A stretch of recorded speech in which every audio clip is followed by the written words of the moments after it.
Hey everybody, Joseph Rothschild here, aka MBT, and we are back with another thread. Today we're talking about decks that play on a different axis than the ones we are used to. Sometimes a strategy will pop up that just does something we're not familiar with, and as a result, something that we haven't built the neural pathways to figure out how to beat. It's really difficult asking individuals to change gears on a combo that they purchased off a spreadsheet a couple of years ago, committed to memory, and then forgot how to innovate on. So today we're going to talk about those decks, both historic and modern, and how you can play against them. And we're going to begin with the obvious one, Mystic Mine. Yeah, this deck was really something. Many people remember Mystic Mine as an annoying card they had to contest out of the board, but I remember Mystic Mine as a weird strategy that aimed to slow the game down to a snail's pace, sculpt the top of your opponent's deck, and then prevent them from ever contesting a card like Final Countdown or Cauldron of the Old Man. This deck was pretty successful, most famously by Jeff Leonard, a sentence that you're going to hear a couple more times over the course of this video, but of course is no longer playable now that Mystic Mine is banned. During that period, it was really hard to communicate to people, no, you don't just want to set up a big-ass turn one combo,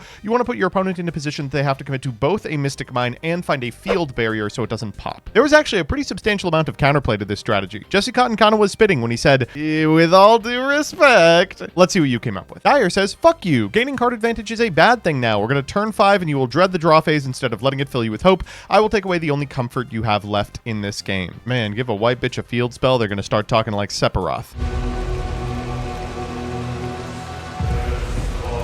But correct. Generator punishes you for taking actions a lot of the time. Boss stage, of course, will trigger off your draw, but cards like Har will punish you for going even further. Unfortunately, the way to play around this strategy is to, read their cards. This matchup has a lot of weird quirks that demand different stuff from you, Nibiruing your opponent on your own turn, for instance, and skillfully playing around the individual cards that this deck can summon is a bit of an art. Or at least was until it became a hand loop strategy. CJ's got a good one. Can you believe that Maju is getting tops during the height of Toss format? There have been other battle phase focused decks like Lunalights or Tenpai, but to me, nothing beats decks that focus around making one super huge guy and attacking with it. Playing against Grand Maju was also an art. You had to do stuff like ensure you were never at risk of super polymerization, you had to get a sense of what your opponent was on in terms of the Golden Castle or not, and you could never ever, under any circumstances, attack a set monster. That was an express ticket to the X2 bracket. Yeah, I probably should talk about the one that's currently taking names. Aneacraft. It says this will probably be a common answer, but this feels like a perfect example. It's a trap deck without traps, and it's extremely different to every other control deck out there. It kind of requires your opponent to intuit what you have set, because they're never going to be able to know, like a deck that searches and then sets a trap card would, for instance. Unfortunately, I think the things that beat the Aneacraft deck are a little too numerous for this to ever be anywhere near top deck status, but certainly this archetype has caught me by surprise. It's already put up a couple of tops, I expect it will put up more, and it's doing so in a way that's really tough for people to get a handle on. Probably a lot of that has to do with the fact that they're big-ass pendulums that your eyes sort of glaze over when you read. This is one of the more obvious answers as well. direYGO says, similar note, the first builds of Runick were the stun variant, a deck that leveraged its quick play spells as removal and drew additional resources to ultimately mill out your opponent. Of course, Runick's legacy has a lot to do with the fact that it's basically just 20 copies of Instant Fusion that refill themselves, but early on, Runick, or Mistrune, I think we were calling it, was a mill strategy that aimed to use control spells to prevent your opponent from getting off to the races before activating those mill spells' banish mode so many times that they ran out of cards in deck. This is something that Runick still has the capacity to do, and I think a lot of people misapply their role in the match as a result of this deck's ability to pivot. A lot of the time, a Runick opponent will put up something resembling a combo board by virtue of all the instant fusion access,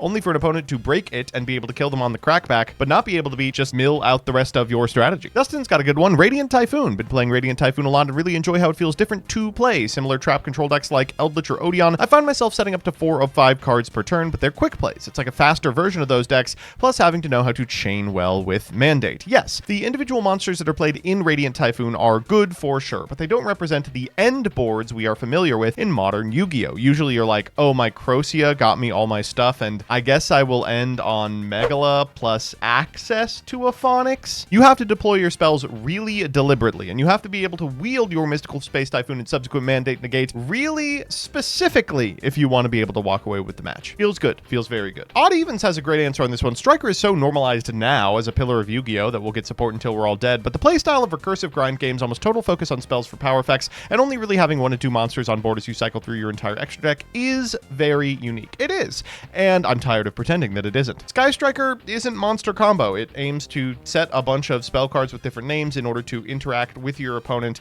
at pretty known points. Of course, these days it also resembles decks like Tenpai in its ability to do 10 quadrillion damage out of nowhere, courtesy of linkage, but it's never really deviated from the game plan of just activating Engage as many times as possible while summoning exactly 1 girl. Ugh, yeah, okay, yes. Trickstar was a deck that demanded careful play, and most of the games that you won weren't against opponents who were particularly good. I played a lot of this deck, and I can tell you a lot of my wins were against opponents who didn't realize they were going to have to play a little bit differently if they wanted to be able to take it. The smart thing to do with this deck was just set your whole hand as frequently as possible so you couldn't get reincarnation looped, but so few people did that. Regardless, identifying like low impact combos that don't trigger the effects of stuff like Licorice over the course of a turn is paramount to winning against this strategy, and so many people were just unwilling to do it. Oh, I'll add to hand. Yeah, you will. Conspo says, POV, it's 2022 and you just downloaded Master Duel. Yeah, this is a classic. Numeron Network was everywhere in the early days of Master Duel, and that's because you can win a game with very little input on your part. If you're a new player, this is a fantastic deck to propel you to platinum rank back in the good old days of 2022. These days, there's so much more effective blind second activate a card that wins me the game decks that this has kind of fallen out of favor. I mean, why would you ever play Numeron Network when you can play Chudra? But still occupies a psychic space in my mind, and a reason to board Cosmic Cyclone. My god. Fantastic answer here. Yes, the fabled Unicorn. Unicorn control decks historically were bonkers. They played cards like Reckless Greed and Raigeki Break and the like in order to modulate the number of cards in your hand at quick speed. This meant an opponent who activated a card while the Unicorn was not live could find themselves in a position where Unicorn was live, and as a result kind of had to guess what you were capable of changing your hand size to. So many people just refused to engage with it, and as a result lost to this effect that just negates everything. Lair is just an unbelievable card. Yeah, Lair of Darkness is one of those cards that totally warps the game around it, and putting something on your side of the field with a quick effect tribute means that your opponent committing to the board not only makes them lose their monster, but also helps you advance your game plan. Against this deck, like its sister card in Pacifist the Phantasm City, you really just need to not commit until you're able to find an elegant way to out it. I love this deck. I love this card. Thank goodness it's not better. Ugh, Jesus. Yeah, Psy-Frame is a perfect example of this. I'd taken an interest in the more competitive side of Yu-Gi-Oh! In 2015. The first deck I landed on was pure Psy-Frame. I had tons of fun annoying my friends at the time with it. The trick to playing against Psy-Frame is just to activate as few cards as possible, but that doesn't even win the game because you can still Psy-Frame gear when they attack you directly. What an irritating strategy. Yeah, Flower Cardian's probably the right answer to this one. A different access, you say? No, I said axis. How about a different card game? This may be low-hanging fruit, but the Flower Cardian archetype is based on Hanafuda, a Japanese card game with 48 different cards based on the months and seasons. Yes, Flower Cardian is really interesting in Yu-Gi-Oh! As a game that tries to get you to play a different game within the game, and it's also interesting insofar as it doesn't really do what you would expect a Yu-Gi-Oh! Deck to do. The monsters don't work the way monsters should, and their end board is just a bunch of guys that burn you, not necessarily guys that